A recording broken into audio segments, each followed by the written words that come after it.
I want to go now to Kansas City, Missouri. That's where an 84-year-old man is now facing serious charges in the shooting of a black teenager.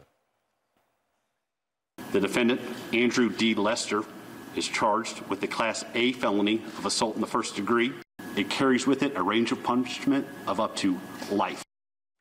Prosecutors say the teen, Ralph Yarl, went to the wrong house to pick up his younger brothers. He accidentally went to the shooter's home on 115th Street instead of 115th Terrace. Now, all Ralph did, according to officials, was ring the doorbell when he was shot twice, once in the head through a glass door. Ralph, thankfully, was released from the hospital and is recovering at home this morning. This all happened last Thursday. The homeowner was charged yesterday. He was taken into custody the night of the shooting, but was released 2 hours later.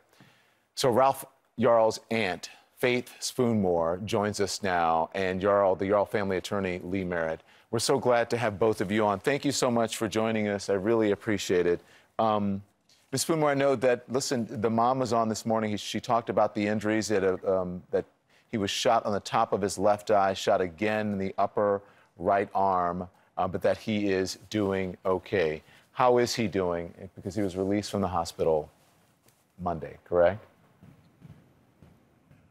He was released on Saturday. On Saturday. He was released from the hospital on Saturday, yes. He is doing well, he's doing well. Considering everything that he has been through in, less than a week, there's a major part of Ralph that died on Thursday. And basically right now is just recovery and healing and processing and trying to understand everything that is happening. So I just want to make sure that I heard correctly what you said. You said there was a major part of Ralph that died on Saturday. What did you say? There's a major part of Ralph that died on Thursday. Yeah. What Ralph went through, he lost a part of himself that day. A lot have changed since that happened. The way in which he's going to walk through this world is going to be totally different because of what happened. There's a lot of healing that's going to happen after that event. And every single day is a challenge. Every hour is a different story. And it's a long road. So right now he's just healing. A lot of physical healing? Yes, still has a lot of physical healing. And a lot of emotional. A lot of emotional. Yeah. Yes. Talk to me about that. That is hard to explain, because there's no words that you can describe that with right now. There's a lot to process.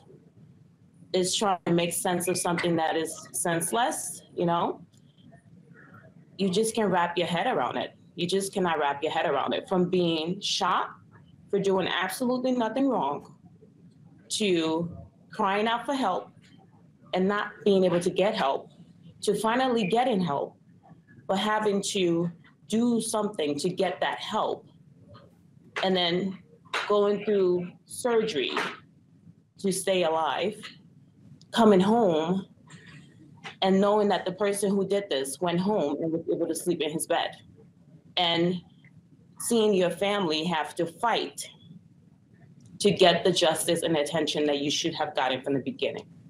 So there's a lot. There's a lot to process. How do you feel now that the suspect has been arrested and charged? A little better, but yeah, it's not as simple as turning a page, because it's just not as simple as turning a page. But it is a little better. It's a little better. It's a little better that he is hopefully going to get part of what he deserves. Lee, you said when Faith was speaking that he lost his innocence. Yeah, absolutely. The trauma that he experienced by just knocking on a door can't be undone. And he had to face an ugly reality here in the States, that the color of his skin is often seen as a threat in and of itself. The shooter, Andrew Lester, said he looked out of the door, he saw a black boy, and he feared for his life. And that's something that we've heard a lot in American jurisprudence and police shootings and shootings of young black boys, that their skin in and of itself is a threat. He said he feared for his size. And listen, there's one study, and there are a number of studies that feared for his life because of his size, right? He said he saw a black man. He thought he was a black man. Obviously, he's only 16 years old. There are studies that show from the American Psychological Association and beyond that found that people see black men and black youth as bigger, stronger, and scarier than white men of the same size. Do you think that factored into this? Absolutely. In this country, from decades, hundreds of years of conditioning, we've decided that black and criminal is almost synonymous. Black and dangerous is almost synonymous. It's been repeated in Hollywood. It's been repeated in the laws that we created. And we're just getting to a point in this country where we're trying to break that down, where we're trying to address the reality of race and racism. But we see these old vestiges pop their head on a daily basis. Faith, what do you think of that? He said he was scared because of Ralph's size. I don't understand how. I really don't understand how you can possibly see someone. I doubt Ralph is even 170 pounds. Ralph is not even 6 feet. Like, Ralph, when you see Ralph in all of the pictures that you have seen on social media and everywhere else, I don't see how you see fear. I don't know how you can see fear when you look at that kid. There's no way you can see fear when you look at that kid. If you really look at him and not just the color of his skin, there is no way you can see fear. Your nephew didn't have his cell phone with him. He wasn't on GPS. He was following his mom's directions. When you look at how close these two addresses are and how similar the names are, people will say it's a case of being in the wrong place at the wrong time. But that does not warrant getting shot, Faith. No, it does not. And then, wrong place at the wrong time. Okay.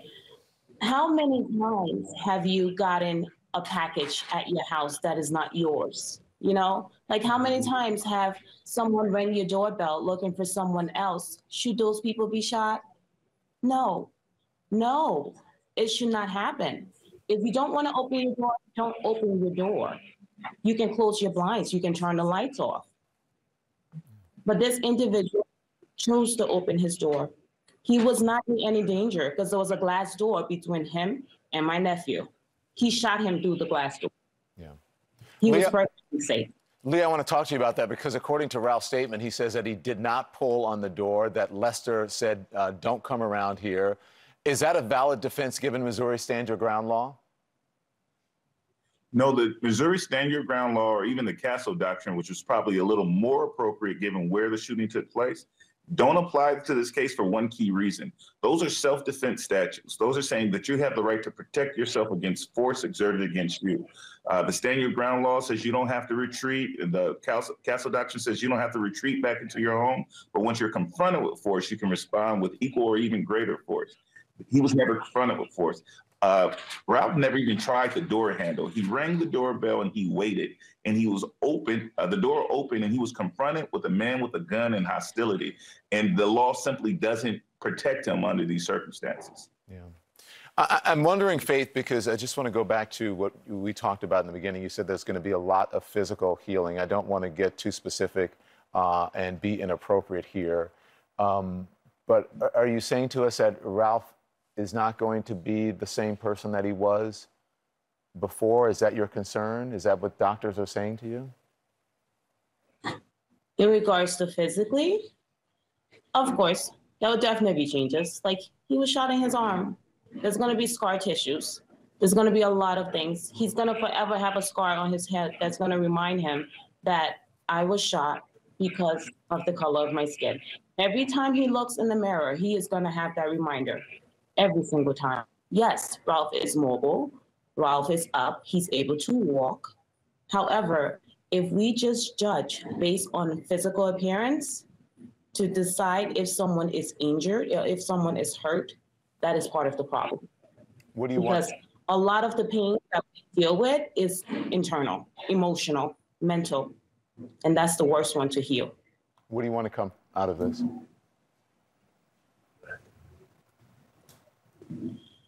I want justice to look the same across the board. That's what I want. I want justice to look the same.